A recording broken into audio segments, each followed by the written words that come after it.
This is the Book Your Success team. I'm Anita Henderson, along with my partner in success, Candace L. Davis. Hey, hey, hey. Hey, lady. We are super duper excited to be here because we know there's a lot of people out there who have that blasted annual New Year's resolution that looks something like this: write my book. Write my book and publish it. I promise I'm going to do it this year. Right, Candace? You've heard it all before. Yeah, but I'm excited because I'm seeing more and more people actually taking action. So that excites me. Some of the people who've been talking about it to us for years are now stepping forward and actually doing it. And it's really cool. Yes, finally getting it done. And you can do it, and we're here to help you. And one of the things we know is really important for people who want to finally get the book done, like really are committed to getting it done, is accountability. Accountability. So you set your goals, you make your writing schedule, you promise yourself every single day you're going to sit down and write. And one thing after another comes up. We get it. It happens. We've been there before. But it's the accountability we have found that helps people really get it done. Yeah, but realistically, who can you be accountable to, right? So we have accountability partners and groups and everything else, but ultimately, there's only one person you can be accountable to, and that is you. Because let's face it, if you're my accountability partner, Anita, and you tell me you're going to write 30 pages this week and you don't, there's really not much I can do about it. So Exactly. You're ultimately, right. you can only be accountable to yourself. And one of the ways to do that is to really get specific about the time and place when you're going to write. Yes. And for some people, that's hard because there's all this other stuff going on. So if we think about the time that you're going to write. So I always tell people to think about what you're naturally inclined to do. So if you're a morning person, then morning is a good time for you to write. Like if you're most creative in the morning, if you like to get up early, if you are a mover and shaker and do a lot of stuff in the morning, then get up early. It may be as simple, and I say simple just kind of tongue in cheek. It may be as simple as getting up an hour early Yeah. to do your writing. If you're not a morning person, don't try to force yourself to write in the morning. You're going to drive yourself nuts. Yeah. Uh, it's just not going to work. You won't be focused. You'll be so focused on how sleepy you are or how distracted or how much you need a cup of coffee or whatever that you just can't get the writing done. So really think about your natural inclination when it comes to the day. When do you have the most energy? When are you most creative? If you are a night owl, then plan your writing time at night. Yeah. If you know that you have other distractions during the day, whether it's family, and I won't call your family and your job a distraction, but other important things to do during the day, then schedule your writing time for the evening. Well, and when you say schedule, or when we say schedule, we really mean schedule. That means just like when you have to take your mom to a doctor's appointment, you put it on your calendar and you're not going to let anything else interfere with that. Just like when you have to go to school and meet with your kids' teachers, you put it on your calendar and you're not going to let anything else interfere with that. You don't sit in the parent teacher meeting with your cell phone on, responding to every notification that comes up. And if the teacher deserves that much respect from you, your book deserves that much respect from you. It's an amazing function on our phones called Do Not Disturb. You can put your phone on Do Not Disturb, allow the people who might have an emergency to be exceptions because you can make an exception to it but let them know this is my writing time. If nobody's bleeding, if the house isn't on fire, I don't want to hear from y'all. I always tell my kids, call me if you need me, but don't need me because I'm busy Oh, right now. that's Like, the honest truth. that's the truth. Like, you have to be so protective of that time because it's very easy for other things that are more urgent to all of a sudden become more important. And if you don't set those boundaries, no one else is going to set them for you. So you can't just decide that I'm going to write every day at, 7 p.m. after the kids have dinner or whatever. You have to block that time. Put it in your calendar so nothing else can take over That's that true. So we've got a great resource, and we'll talk a little bit more about this later, but a great resource to help you block the spot.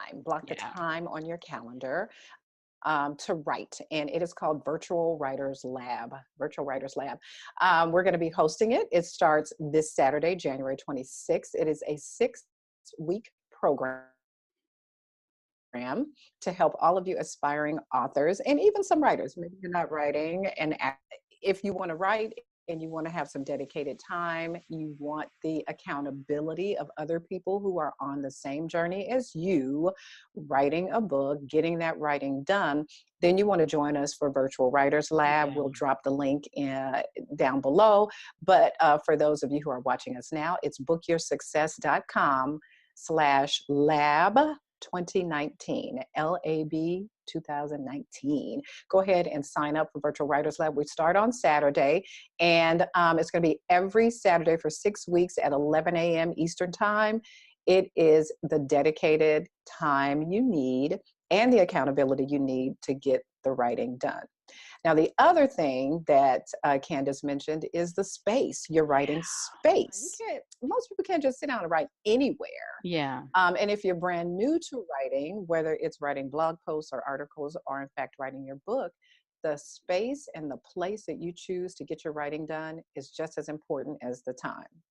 And it's the consistency, right? Because when you're in that space, you know that it's writing time. So you train your brain to think about the space as the place we go to do our writing. So I mean, I've known writers who write everywhere from their bed. Like literally, I know you're not supposed to do other things in your bed, but I've known writers who've written whole books in their bed. So listen, who am I to criticize? Maybe they sleep, maybe they don't. But, I know writers who write in their car, right? Because they're very busy, like all of us. But while the kids are out on the soccer field practicing, they're sitting in the car with a notebook and pen or a laptop and getting the writing done. They do it every single time. It's funny you mentioned that. I never thought that I was a car writer. We need Mm. to come up with a snazzy name for that, an auto writer.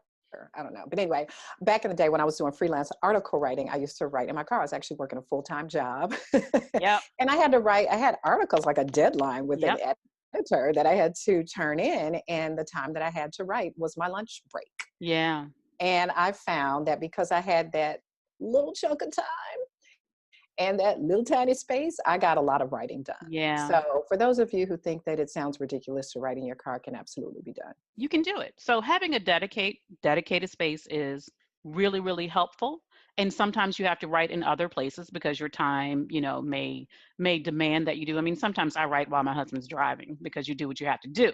But that's not Mm. my preferred place, right? My preferred place is here in my home office, or as Anita knows, in my favorite local cafe, which I haven't gotten you to yet, Anita, but I will. So I can't wait to just get about there. you're gonna love it. But it's just about having a place that when you sit down in that space, you can make it comfortable for yourself. You can put the things there that inspire you to write. That means that you don't have a bunch of distractions, but things that could inspire you to write. And you know when you get there that it is time to work on my book, period. Right. So some of those things that might inspire you, and I was talking to one of my clients yesterday, and she just inspired me by describing her ritual to get herself ready to write. So she brews her favorite tea, she puts on her favorite candle, to burn. She's very sensual. And we had this conversation that her senses really come into play to prepare her to write. She has a playlist. All of that stuff is laid out first, Yeah. like very meticulously. And then she gets her writing done. And it worked because she managed to get her first draft done and to me by the deadline. And so it's very excited for her, very proud of her that she created that ritual. And if that's what you need, then get it done. For Yeah. me, my writing cave is a couple of places in my house. I have 2 rooms in my house that I write, but both of them I absolutely have to have a window because I need natural light. I want to look outside when I'm thinking, to look out the window and look at the birds and the squirrels and all that stuff. But I also like to have a door that I can close. And I don't have a busy home. I don't have children running around my house or anything like that. But I just like to close the door. It makes it cozy Yeah. and very, intimate for me so that I Yeah. can think. I actually talk out loud sometimes when I'm writing. So I need that comfort to feel like, Me my too. husband's not going to go like, who he's talking to? He knows by now. But anyway, so find what works for you in your writing space. I used to think I couldn't write in a busy place like Yeah.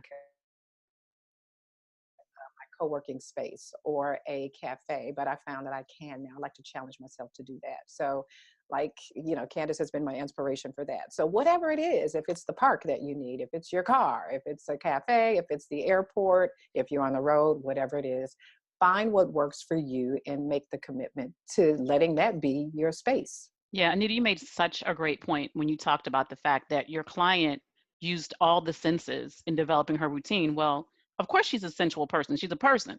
We're all affected by the senses, even if we don't know it, right? So, I mean, there are days when I'm usually don't spend money on fresh flowers, but there are days when I'm at Trader Joe's and the price is right, and I'll bring fresh Mm, flowers in to put in, and I'll put on classical music. Like when I know I need to really drop down into creativity, I want it yeah. all, right? I want to be surrounded by beauty. I want the natural light that you talked about.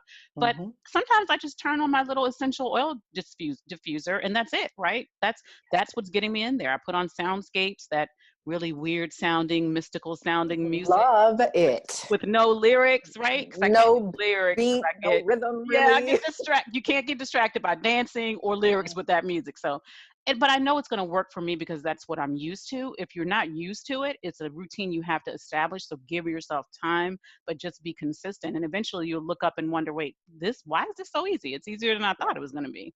Absolutely, it is. The other thing that makes writing easier than you think, and this goes back to our virtual writers lab, is making it a habit. Oh, You yes. have to make it a habit. And that goes, to scheduling and that kind of thing. But it has to become a habit. Anything new that you do is going to feel weird at first. Yeah. Many things you're going to have to make yourself do when they're brand new. And writing can be the same thing for a lot of Yeah. people. So when you make it a habit, make it a routine, make it a ritual, whatever word you want to use, starting out, making it a habit really does help make it easier. Yeah, and you can start small. You don't have to jump into I'm going to write for 3 hours or 3,000 words today, right? You start with I'm going to write for 30 minutes every Tuesday and Thursday or whatever it is that your schedule currently allows. Just go for it. You have to get started somewhere. You have to get started. We give a lot of these tips and a lot more in the special guide that we created to go with Virtual Writers Lab. It's only available for people who sign up for the lab. And let me tell you, that thing is good. We got some of our it's good. I love It that is thing. juicy. We got some of our It is. best writing tips in there. So it's a special bonus for the people who sign up for the lab. So go ahead and sign up. Virtual Writers Lab starts January 26th. It runs for 6 weeks every Saturday at 11 o'clock Eastern. And we want to see you there. So go ahead and sign up now. bookyoursuccess.com/lab2019. We're excited. This is our second time doing Virtual Writers Lab. We did it once before, and we had several dozen writers on, and they loved it. And a couple of them have actually gone on to finish writing and actually publish their Yeah. books. Yeah, I'm excited for them. And I'm excited for everyone who joins this time to see what they produce. It's going to be fun. Absolutely. So in addition to the writing lab, we've got some downloads for you. Candace mentioned the guide that goes along with Virtual Writers Lab that is absolutely free and included with your registration for Virtual Writers Lab. There's also some discounts and some other goodies we have. You guys know we love bonuses at Book Your Success. So there will be some other great stuff for those who sign up, and you'll be in good company. Everybody is there to produce something. So we want to see you make some progress. We want to see you finish whatever it is you've started. Even if you don't finish in the 6 weeks during Virtual Writers Lab, you can pretty much be guaranteed when you show up, you will make some progress. Yeah, for sure. So hope to see you all there. We hope to see you there on Virtual Writers Lab. We start on Saturday, and we will see you all there. Drop any questions down below. Again, Anita Henderson and Candace Davis, your author coaches at Book Your Success. We will Bye-bye. see you soon. Bye.